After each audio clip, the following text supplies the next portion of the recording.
दाँत निकालिसकेपछि आँखामा के असर गर्छ भन्ने कुरा चाहिँ एकदम यो कहाँबाट कहिलेदेखि कसरी सुरु भयो भन्ने कुरा थाहा छैन। आँखा बस्छ, कमजोर हुन्छ होइन। तपाईँले पनि पक्कै यो कुराहरू सुन्नुभएको छ। यो कहाँबाट सुरु भयो हामी पनि अचम्म छौँ होइन। हामी लिटरेचर्सहरू रिसर्चहरू हेर्दाखेरि कतै पनि त्यस्तो प्रुभन यो रिसर्चहरू हामीले भेटाउँदैनौँ होइन। तर अधिकांश विशेष गरी हाम्रो यो भूगोलमा नेपालमा भारतमा एउटा कन्सेप्ट के छ भन्दाखेरि दाँत निकाल्नुपर्ने स्थिति भयो, दाँत झिक्नुपर्ने स्थिति भयो भने भोलिको दिनमा त्यसले आँखा बस्छ, आँखाको ज्योति गुमाउनु पर्ने हुन्छ भन्ने कुरा चाहिँ यो पनि जोडिएको छ कतै।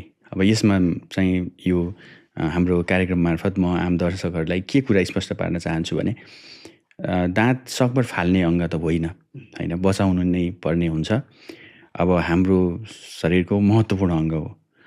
तर यदि त्यो फाल्नुपर्ने अवस्था आयो, बचाउन सकिने छैन भने, दाँत फाल्नुपर्ने अवस्था छ भने त्यो कुरालाई चाहिँ अलिकति त्यो मिथ्या हो, त्यो कुरा चाहिँ सत्य होइन, सत्यता छैन। दाँत फाल्नुपर्ने अवस्था भयो भने त्यसले आँखालाई चाहिँ हानि गर्दैन।